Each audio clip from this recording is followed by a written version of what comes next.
Hello everyone, my name's Cliff and welcome back to my channel. This is Cliff's Dark Gems. And if you're new here, welcome for the first time. And today we've got the final part of my passion project where we're going to count down my top 10 books of all time. Stay tuned.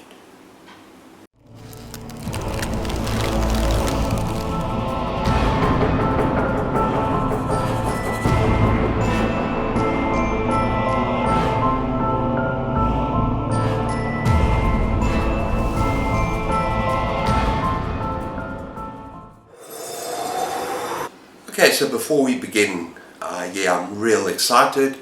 This is the end of a 10-part episode, my passion project, where I've done the huge thing of counting down my favorite 100 books. And now it's just important to go through the rules, because we're at the top 10, and we haven't met 3 of my favorite authors yet. Because at the beginning I said that only 2 books are allowed per author.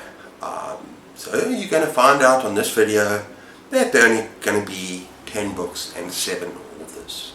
3 authors that I haven't mentioned yet. And I'm pretty sure most of you know exactly who they are. But yeah, let's get on with the list. Oh, and just to remind everyone, this is my personal opinion.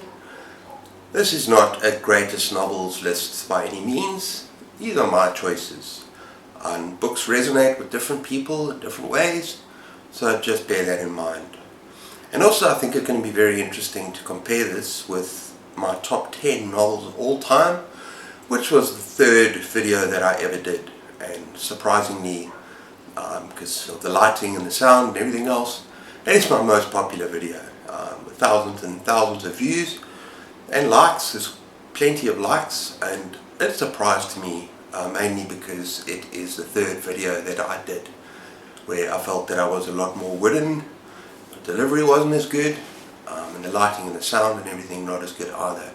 But I will link that video at the end, because there's going to be some similar reviews here to that video.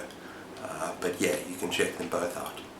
Okay, in 10th position we have Let the Right One In by John Lindquist.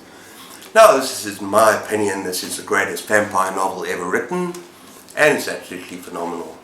But it is also very dark, very bleak, very grim, and yeah, it's not necessarily for everyone.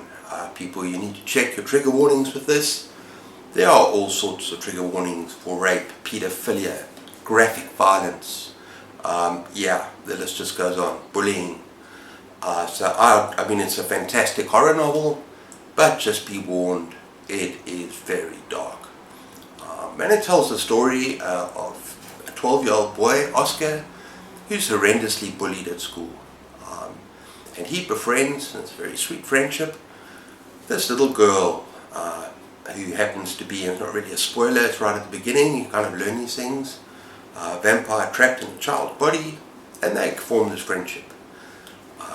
And it's very interesting because the book focuses on this friendship and the bullying and those things, and on these other characters, and the setting is just so dark and gloomy, and it's set in winter in the north of Stockholm, in a suburb. It's so grim, and the characters are so grim. You have these alcoholics, you have the caretaker of Ellie, who's the most despicable man you'll ever meet.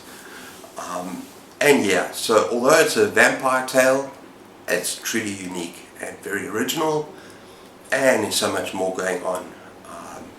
But as I said, it's very, very graphic, so just be warned. Yeah, very violent, very graphic. Let the Right One In. Okay, 9th position, we got my book of 2023, and that is Dan Simmons' The Terror. Now, this is absolutely unbelievably horrifying tale, and it's a historical horror, retelling the Franklin expedition. So it's a true story, and it's about these 2 ships that set off looking for the northwestern passage through the Arctic Circle, and they get trapped in the ice. And I just have to say about this book, it requires patience. There's a lot of character development, there's a lot of historical background. Dan Simmons knows his stuff, he takes his time. So it requires patience and a bit of dedication to get through this novel. But all I can say is that the payoff at the back end is absolutely brilliant. And what you get is a tale of survival. And just the kind of the depths of human depravity, and it is absolutely just so dark. And you actually get immersed to the point where you feel yourself as one of these characters. You care about the characters, and they're trudging through the snow and ice. This book moved me and it touched me, and by the time I got to the last 100, 200 pages, it was like something like 10, 11 a.m. here, and I didn't go to bed. My wife was waiting for me, and I had to stay up and finish this novel. So yeah, that is Dan Simmons, The Terror. Okay, number 8 is a huge, vast, imaginative epic by none other than Clive Barker, and that is Imajica. Now, I've spoken about this book already. I think I've spoken about pretty much all of them. But yeah, the thing about Clive Barker is his prose is just so gorgeous. And he just draws you into these worlds. And in the case of this, it's almost difficult to talk about this book because it's just so epic. It's just so large in scope. But I'm going to just give a go about what the basic story is about. And that the Earth is one of 5 dominions, 5 worlds. And we've been cut off, separated from the other 4 dominions. And now all 5 dominions make up the Imajica, which is the entire universe. And people want to reconcile the Earth with the other dominions. But throughout history, every time this has happened, it's been a disaster. And so that's kind of the background to the story. And it revolves around these 3 characters. It's Pio Pie, there's Gentle, and there's Judith. And they have a big part to play in the story. And as they travel the Imajica, and they experience the wonders and the dangers of the other worlds, they're going to face all sorts of danger, and they're going to face some huge revelations. And I can't really say much more about this book other than it is massive, it is long, this probably tells you about something, and the other books I'm going to show you. I love big books, and I cannot lie, really. I love the world building, I love the character development, I love just getting lost in a huge book. So that is Imajica. Okay, next up we got another epic high fantasy, and that is Raymond the Feist, Magician. And this is the beginning of the Rift War series, but this can actually be read as a standalone as well. And it's kind of high fantasy, but it's got science fiction elements as well, kind of otherworldly elements with its civilization. And I have to say, even though it was written in the 80s, it really holds up today. And anyone who's a fantasy lover, and a lot of my friends out there are fantasy lovers, you like your big series, I would recommend Raymond the Feist. Okay, so what's it about? Just very briefly. You start off in a very humble place in this kingdom called Crete, which is a little bit like Europe, North America. It's a tiny little kingdom, and it starts off in this tiny little kind of rural outpost sort of thing. And there's these 2 boys, and they both become apprentices. The one is a warrior, and the one to a magician. And they both discover this strange magic that changes them and that shapes them. And it's a very powerful book. And then war comes to basically the world from this basically out there beyond time and space is this other civilization. And it's just a magical adventure. And although it's a slow start, it does really explode. And the world building is awesome. The characters, you care about them. You care about Puck, the magician. And it's just war, magical creatures. Fantastic novel. So that is Magician.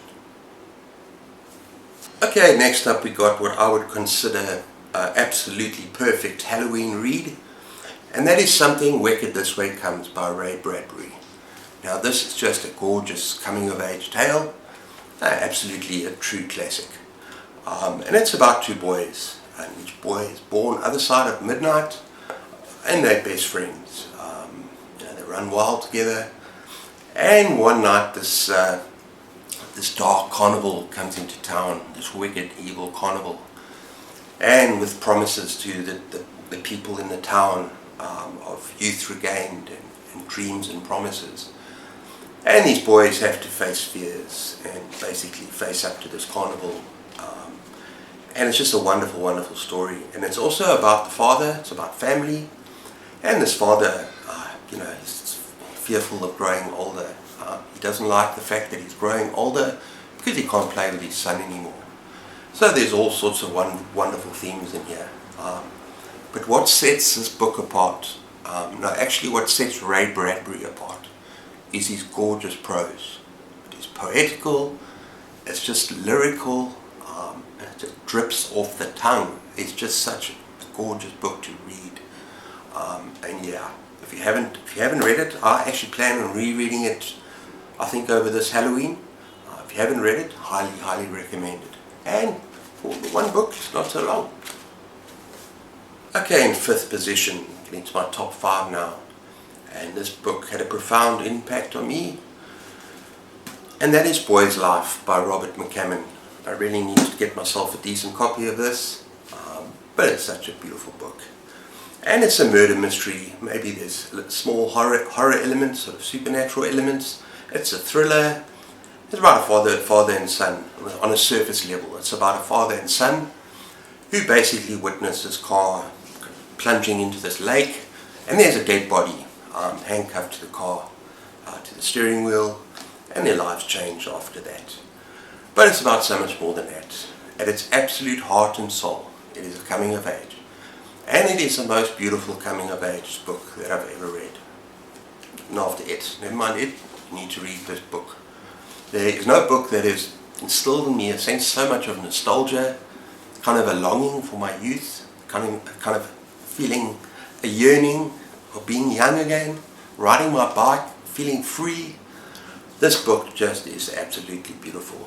And I just want to read something very quickly to you, because it also makes you feel kind of sad about the aging process, that you leave childhood behind.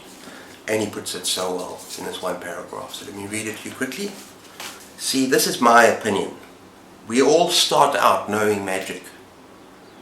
We are born with whirlwinds, forest fires, and comets inside us.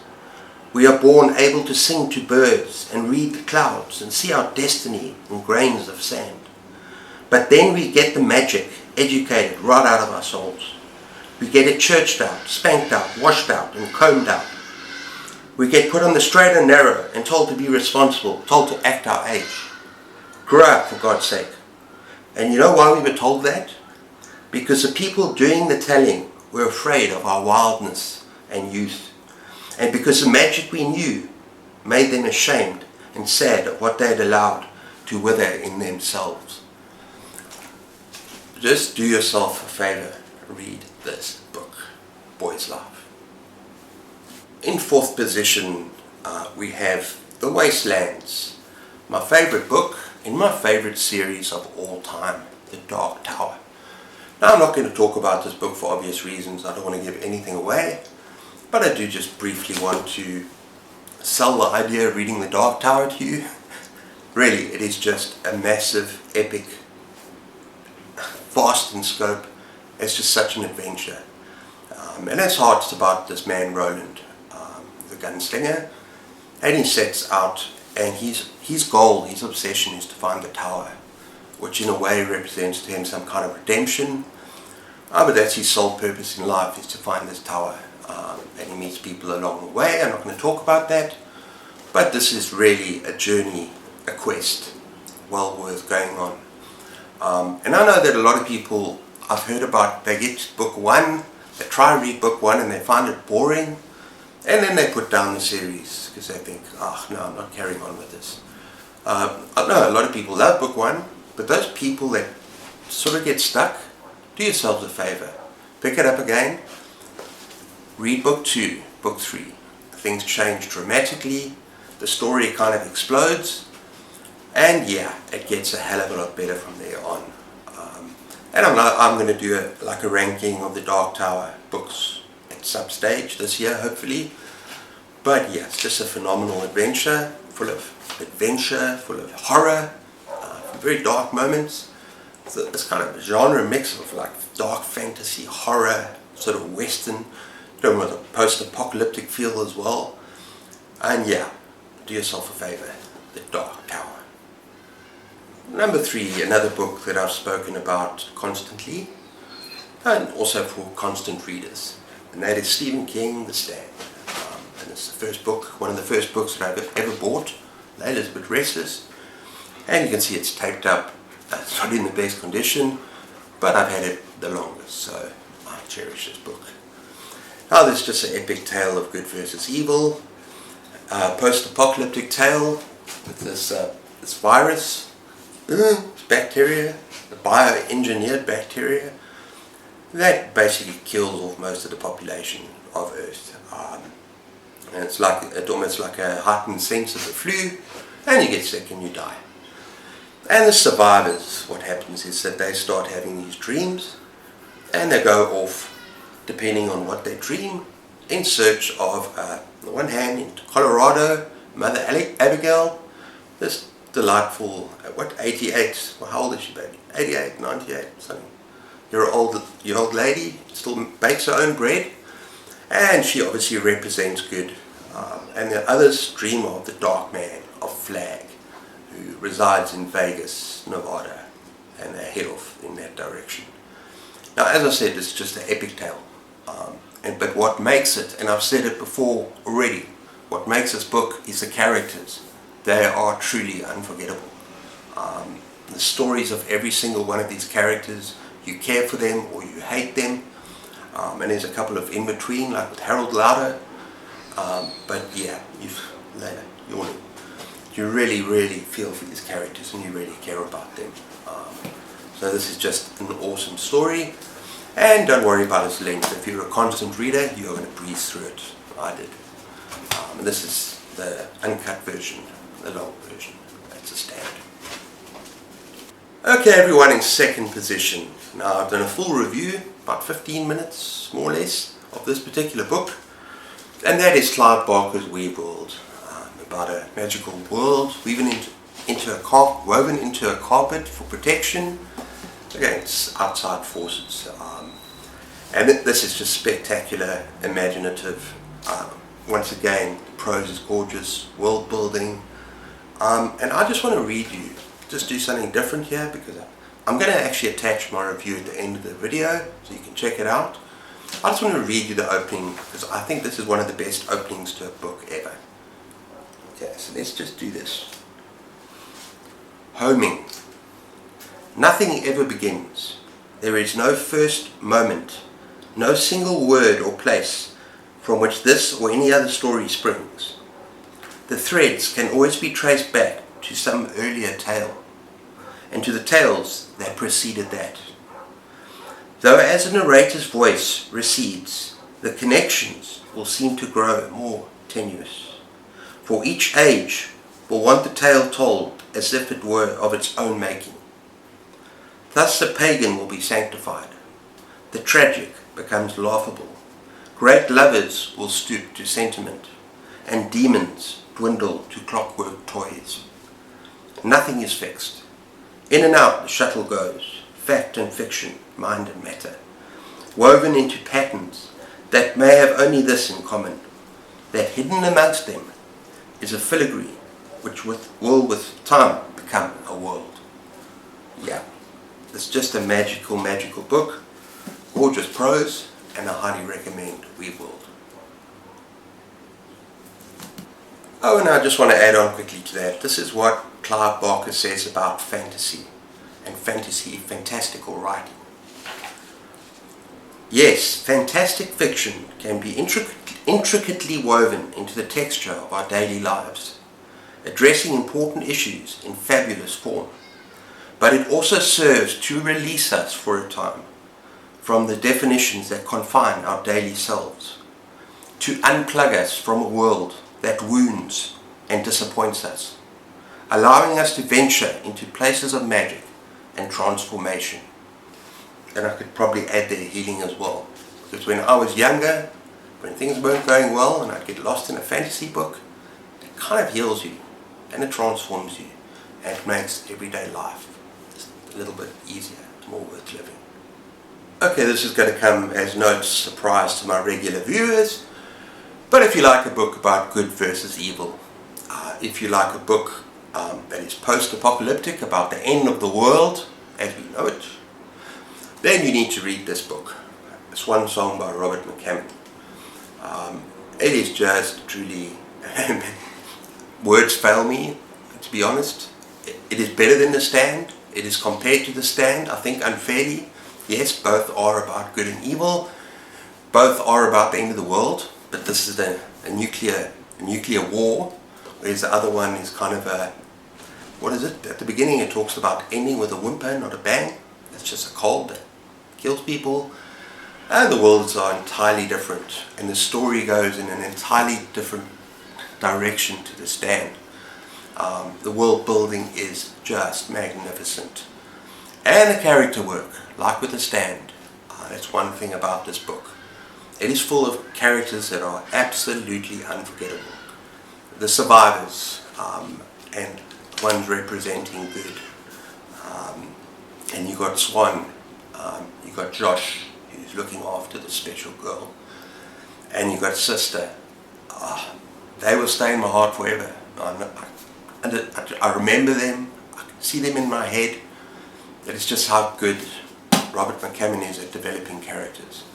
And then of course you've got evil, and you've got Colonel Macklin, and you've got Roland. Definitely not Roland from the Dark Tower. This guy is freaking evil, but unforgettable as well. Yeah, this is just a phenomenal book, and if you haven't read it yet, what are you waiting for? Yes, it's long. I'll just tell you about when I read it and how quickly it took me to read it. We were on holiday on the coast, quite close to here, and I think we had about a week. Is that right, baby? We had about a week. And this was a present, because Anita knew how badly I wanted this book. So she had it basically shipped over from England, imported, and I sat down with this book, and it is over 900 pages, and I read it in 2.5 days. We were on the coast in this little thing, so I had all the time in the world. Did I eat? Yes. Did I occasionally swim in the sea? Yes, I did. But for the rest of the time, I read, and I finished this book. And then I gave it to my wife and I said, read this. And she did. And it's pretty much both of our favourite books.